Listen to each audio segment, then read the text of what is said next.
Teaching nursing ethics within context.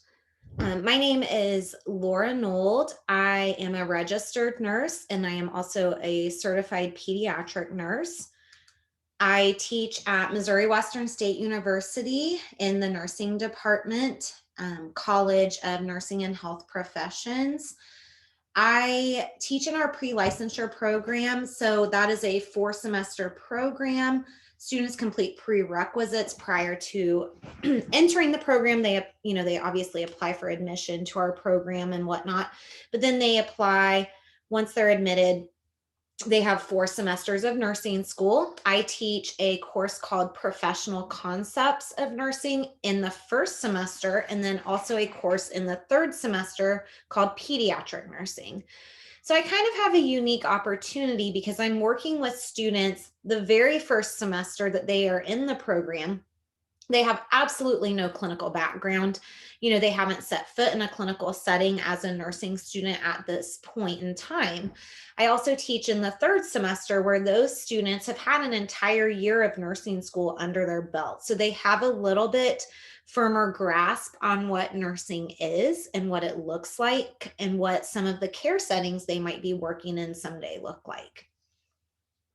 I've included just a picture of our beautiful campus. This is in our simulation lab, working with a student and one of our pediatric mannequins. We actually have a new pediatric mannequin that is high fidelity, that's really awesome, that I need to get a picture of and include the next time that I present. So looking at kind of the issue at hand, so nursing ethics is something we incorporate throughout our curriculum at various points during the curriculum.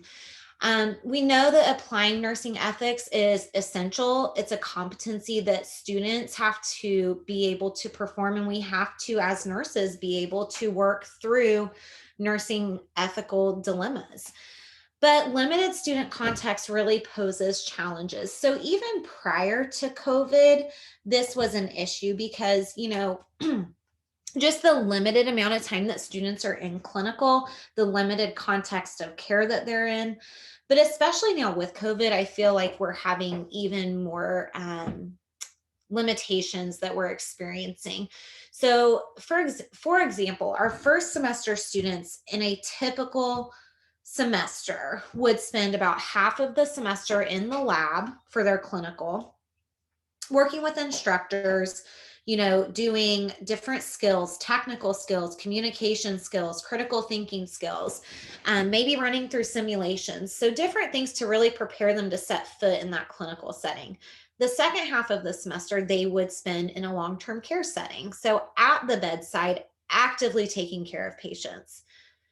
Well, due to COVID, that has changed, and we're hoping to get back to that. But right now, those students are spending more time in the lab because these long-term care settings, are saying, and rightfully so, we have a very vulnerable patient population. We can't have extra people coming in the facility who might expose our patients to COVID.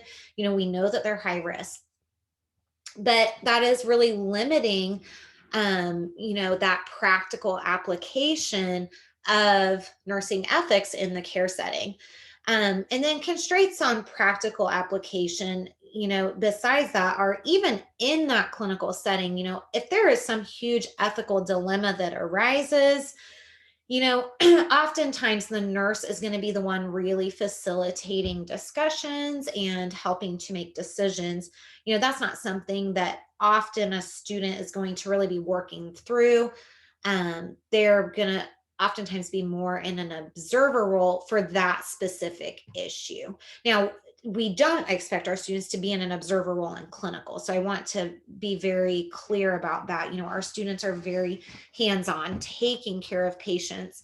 But if there is some big ethical dilemma, let's say that we have a provider and a patient and family who all three disagree on the care plan, would it be appropriate to throw a student in there who knows, very limited information about the situation to work through that dilemma? Probably not. But we still need them to be able to do that when they enter into the workforce and whenever they are in the profession. So the purpose of my project, implement effective, innovative, active learning strategies while teaching nursing ethics in a manner meaningful to students at various points in their nursing education. So planning, we really start off by determining the learning objectives. And our learning objectives are going to be different based on what point of education that student is at. So my first semester students who don't have any sort of context are going to have different learning objectives than my third semester students. Consider provision or provisions of the code of ethics being taught. So, for those of you who are not in healthcare, who are not nurses, who might be watching this, nursing is very unique in that we have our very own code of ethics, which is put out by the American Nurses Association. In addition to that, we also have a scope and standards of practice, as well as a social policy statement. So, those three documents are just imperative to our practice as a nurse. And it's imperative that students have a firm grasp and understanding of those documents. So I want to, think about what provisions of that code of ethics do I want to teach them? Determine the best teaching strategy to actively engage the students. Active learning is very important. And so we want to make sure that this isn't just me standing up and lecturing to those students. Provision 1 of the Code of Ethics says X, Y, and Z. They're not going to get a lot out of that. They need to be able to actively put this into practice. And with that being said, it really needs to make sense. So we need to select the care context to apply the ethical principle to. So healthcare, there are a zillion different care contexts that we can look at. So again, that first semester student is going to have a very different background than my third semester. But even looking at my third semester student in pediatric nursing, we're talking about a very specialized population that we're caring for. So pediatric patients, kids. But even within pediatric nursing, there are so many contexts of care. Okay, there is pediatric inpatient care. So in the hospital, acute care, these kids are actively sick usually. We have outpatient care, so the clinic setting. We have pediatric surgery. We have school nursing. The health department, hospice, pediatric oncology. So, even with those students, I have to really select what care context I want them to engage in to apply that ethical principle to. Implementation, obviously we start off, we create that learning activity. Okay. Then I have to determine, when is the student going to do this activity? Is it going to be part of the class time? Is it going to be done as an assignment outside of class? Are they going to do it online? And I'll be honest, with COVID, this has posed more challenges as an instructor because I don't have all of my students in class at the same time. So I might have, let's say, 20 students in the classroom, but simultaneously I have 30 students on Zoom. Okay, so some of the activities I have done in the past, I've had to modify because, for example, if I have 30 students on Zoom and 20 in the class, maybe we would have done a huge class debate before and split into, halves and this and that. It just doesn't work well whenever we're not all in the same space. Or it doesn't work the same, I should say. So I've had to modify some of these to think about, how do I engage those students who are in the classroom as well as my students who are on Zoom? Introduce the learning activity to the students, and then we're going to complete lists for each client or patient that we come up with in those learning activities. So just before I get into some specific examples, some examples of active learning: case studies, video case examples, reverse case study, detective activity, simulation, guided reflections, and then class discussion and debate. There are probably 100 different ways that you could incorporate nursing ethics, and I'm just going to give you a few ideas of how I have done this. That being said, some of you may not be nurses, but I think that you could easily modify these activities to fit other disciplines. So, just thinking off the top of my head of other disciplines that are going to have ethical issues arise that you could utilize these strategies. Education. Education sees a lot of ethical dilemmas. Social work sees a lot of ethical dilemmas. My mind is going blank. Criminal justice. Even looking at the other sciences, chemistry, biology, some of those that you're looking at research and ethics with research and things such as that. I just think we really can apply ethical situations into active learning activities for various disciplines. And actually, we've done some interdisciplinary or interprofessional collaboration, even when we get down to simulation, and I'll discuss that. So, we can learn from one another, which is really neat. So I'm going to give you a specific example here. So for the beginning nursing student, they have no clinical experience. And this is a case study I give them. You arrive to clinical for nursing school at 6:30. You're at the nurse's station. After the instructor gives patient assignments and leaves to speak to the charge nurse, a fellow student begins describing their night before. He says, I am so tired. I haven't even slept. I was at a party last night until 5 a.m. I drank a 12-pack of beer, ran home, showered, and came straight here. Okay, so I ask the students a couple of different things. I say, what do you do in this situation? And so, I'll be completely honest. My students usually are like, oh, we would go find the instructor and we would tell the instructor right away, and then I say, okay, I didn't ask you what you think you should do. I ask you, what would you do? And they're, they kind of are taken aback sometimes, but I say, I really want you to dig down deep and think about what you would do. What should you do? Does that change what you would do? Because let's say this is your best friend. You guys have been best friends through all of college. You studied so hard together through all of your prerequisites to get into nursing school together. And now this happens. Is it easy to go to the instructor and say, like, hey, this is what's going on? Should we go straight to the instructor, or should we encourage the student themselves to go to the instructor and report themselves? So we get into some really great discussion if we're doing this during the class time about, different options we have on how to handle this, as well as, why would this be hard for them? So again, that code of ethics, I asked them, how does the code of ethics guide you? Specifically, what provisions in that code are at stake?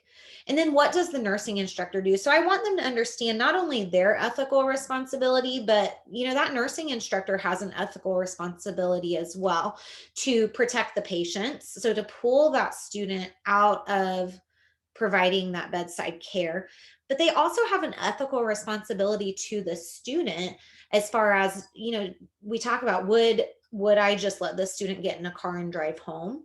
Would that be safe? Would that be ethically okay? What if they are intoxicated and I let them get in a car and drive home and they hit and kill someone on their way home, or they, get in an accident and kill themselves? Did I do the ethically right thing? We talk about, what repercussions there might be for this student, as far as disciplinary action and things like that. So specifically looking at our code of ethics, I've pulled some specific verbiage. This comes straight from the American Nurses Association. So this is, the code of ethics is it's a book, it's a document, which has a lot more information than what I'm giving to you. This is very condensed just to give some highlights of what's in there. But provision 3, the nurse promotes, advocates for, and protects the rights, health, and safety of the patient.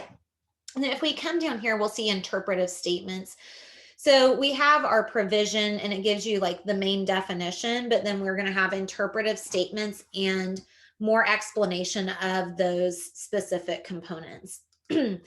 So a great one that a student might pull in regards to this example would be 3.6. So patient protection and impaired practice.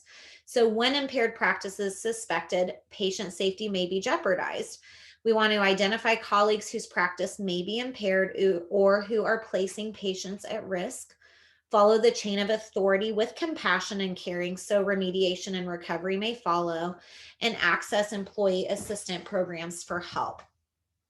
So this would be a great way to tie in this provision for students who don't have that clinical background to necessarily give them some big complicated clinical scenario, but this is something they can understand and they can apply the code of ethics to. We're talking about, you're at clinical and a fellow nursing student shows up potentially intoxicated. What do you do? Something that realistically, they could, hopefully not, but that they could encounter. So this is another similar example, another mini case study for those first semester students. You're studying with your best friend who's also in nursing school for a final in your fundamentals course. Your friend shows you their phone, has photos that another student sent from the exam last semester. What do? Same questions as before. How's the code of ethics guide you? What provisions? And then what does the nursing instructor do? So again, it gives us a great opportunity to talk about, what should you do? What would you do? And it gives us a great opportunity to talk about the sacred work that we're doing as nurses. So we're able to discuss, do you want someone taking care of you or your loved one, your family members, your friends, who doesn't necessarily have the integrity to do the work on their own, but rather they're cheating to get through nursing school? If they're willing to cheat during nursing school, are they going to be willing to do, to take shortcuts when they're in practice that aren't safe and things like that? So a provision here we could pull in would be provision 5. The nurse owes the same duties to self as to others, including responsibility to promote health and safety, preserve wholeness of character and integrity, maintain competence, and continue personal and professional growth. 5.3 would be a great specific interpretive statement to pull in here. Nurses are moral agents in any setting as they embrace the values of the profession and display them in their communication and actions. And then we talk about the importance of merging your professional and personal values, creating, a professional identity that we reflect not only in our practice as a nurse, but also in our personal lives. Social media. So for these beginning nursing students, I also like to discuss social media related ethical issues. And I actually use a video case example from a free resource that's online from National Council of State Boards of Nursing. It gives a really nice, they have all sorts of resources out there, but they give a really nice one on social media that gives some examples. But, we talk about things specific to social media and just understanding that, a majority of these students have used social media for so long and are using it for so long, and that they really have to understand the ethical boundaries related to it when they're caring for patients. So some of the things I bring up in addition to a video example, I say, okay, so let's say you're at clinical and you take a selfie, you take a little selfie and you post it on, I don't know, Facebook, we'll say, I don't know, whatever the students are using these days, TikTok, Facebook, whatever. And you don't realize it, but there's a patient chart open on a computer behind you in the picture, and you're able to see patient name, their date of birth, their personal health information. What ethical provision have we violated in the code of ethics? We talk about, let's say that you're taking care of a patient and they add you on Facebook. Is there ethical issues that could come up with that? We talk about all sorts of things related to social media and ethics. So again, like this one, I pulled in provision 3, and 3.1 is protection of the rights of privacy and confidentiality. So it gives us a great opportunity to talk about laws related to protected health information, but also our ethical responsibility to protect patients' personal health information.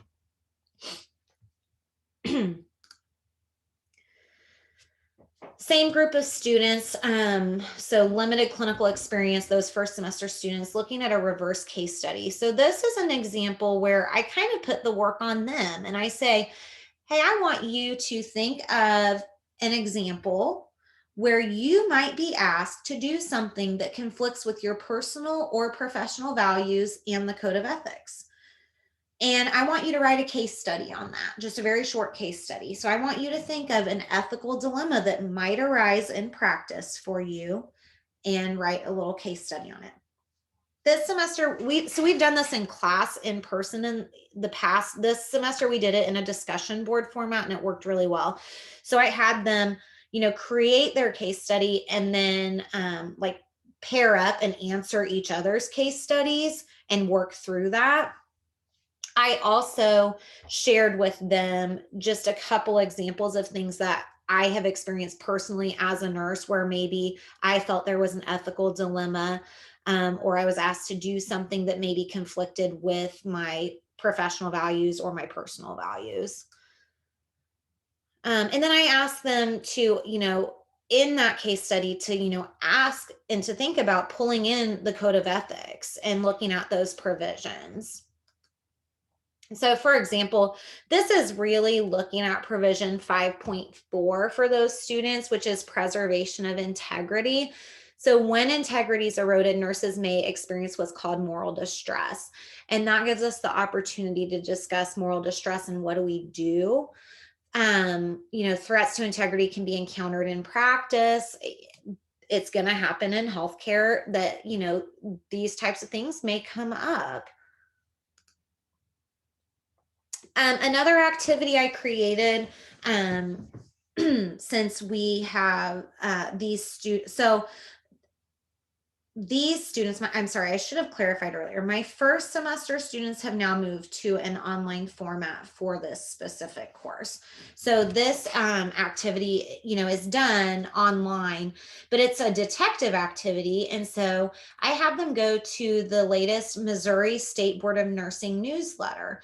And so for those of you who are not nurses, each quarter, the Missouri State Board of Nursing puts out a newsletter and it gives us professional updates. We have a professional responsibility to read these updates.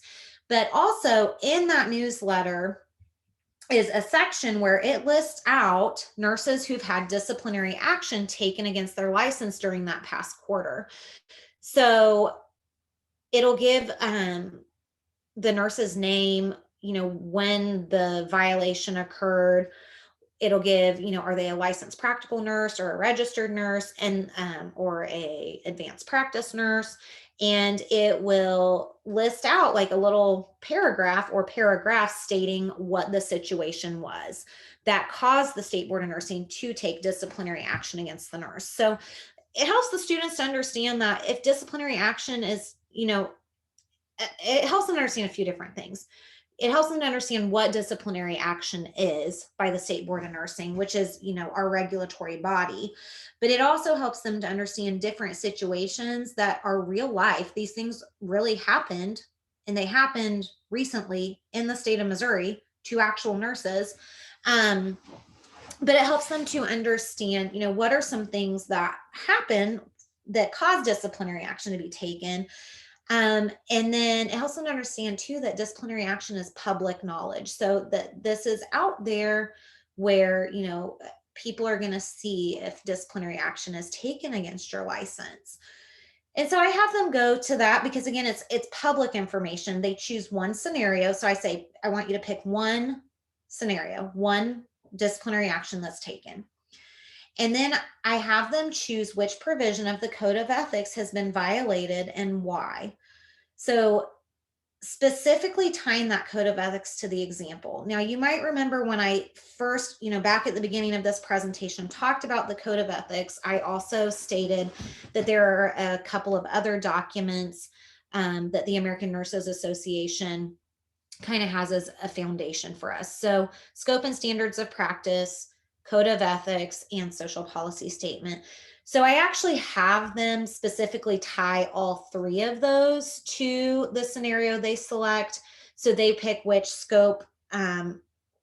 which standard of practice has been violated, which code of or provision in the code of ethics has been violated. But we're talking about ethics, so I'm specifically speaking to that piece. And then I say, do you think the action taken by the state board was appropriate, and why or why not? And this is really interesting to read their responses, because sometimes they do think it's appropriate. Sometimes I'll have students who say, no, I think that the state board of nursing should have been far more strict than they were. They only put them on probation and they should have revoked their license.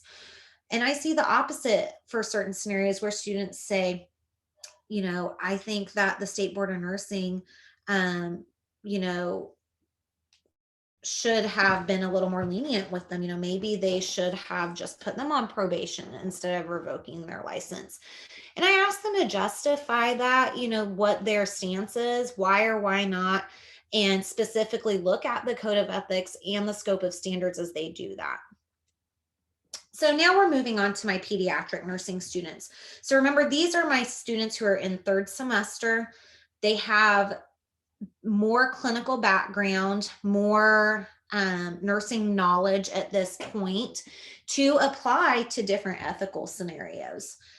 So I do simulation with these students in the sim lab. So with that, I'm working with smaller groups of students, so just 3 students at a time.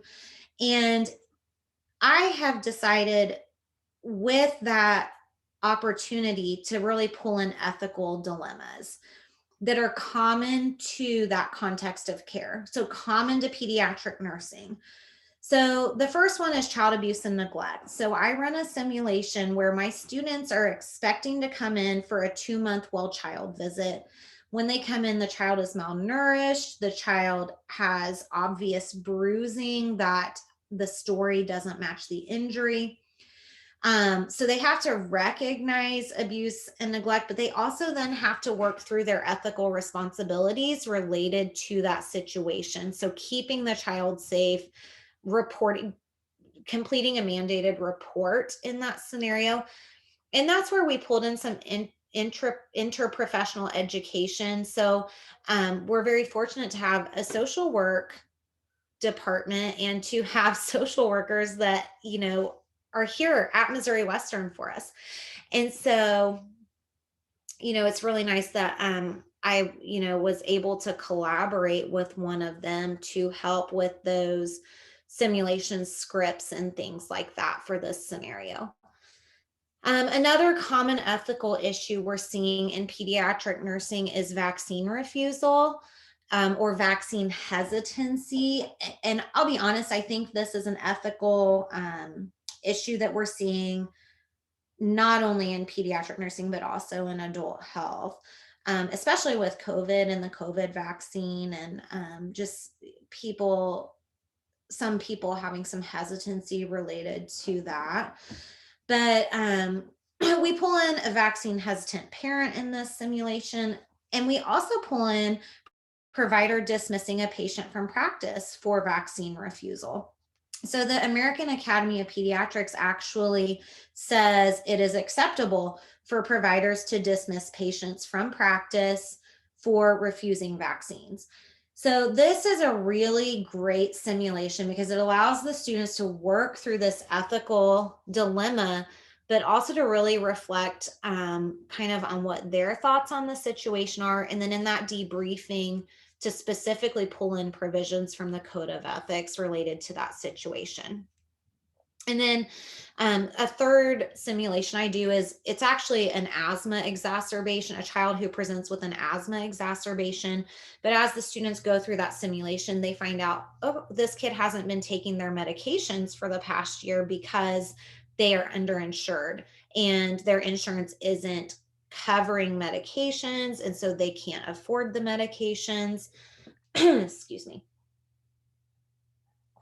And so we're able to really pull in some ethical issues related to insurance and limitations to access to care and preventative medicine.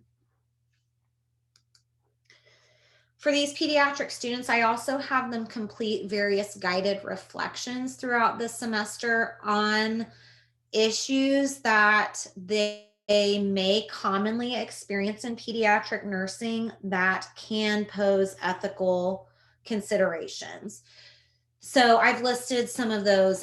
Caring for a pediatric client who is transgender, caring for a victim of child abuse and neglect, caring for a victim of human or child trafficking, and then issues related to race and inequality in the healthcare setting. So, really looking at some disparities regarding that. With this, we really can apply this not only to pediatrics. Okay. So, looking at a client who's transgender, I mean, they will experience that in the adult care setting. And do we see any sort of healthcare disparity related to that patient population? Um, Looking at abuse and neglect, we might be looking at intimate partner violence. We might be looking at elder abuse.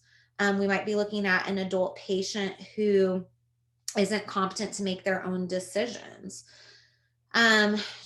Trafficking. I specifically have them reflect on child trafficking, but we could look at adult sex trafficking or labor trafficking as well.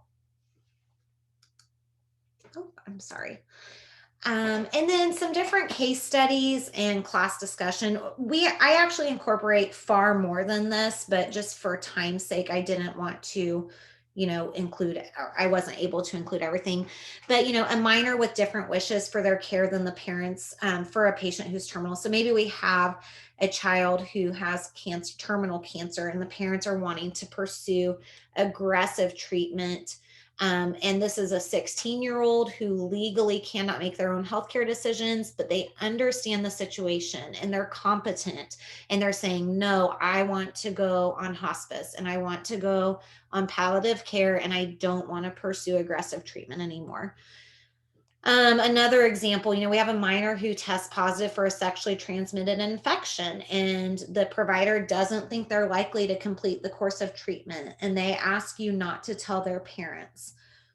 Thinking about ethical issues related to that as well as legal issues. We have an ethical responsibility to the patient, but do we also have an ethical responsibility to the public? And is this a public health issue? So it provides a really great opportunity for reflection and discussion.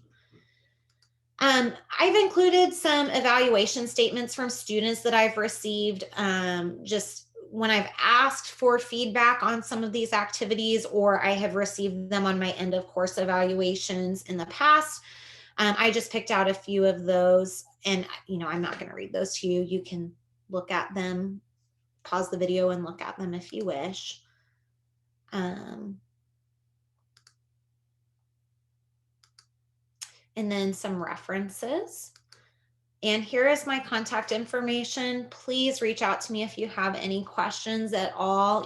Even if you're in a different discipline and you want to brainstorm some active learning strategies for incorporating ethics into your discipline and what you're teaching, I would love to discuss that. Or maybe you are from a different discipline and you think, oh man, I have this really cool idea of something she could incorporate, please share that with me. So thank you very much for your time.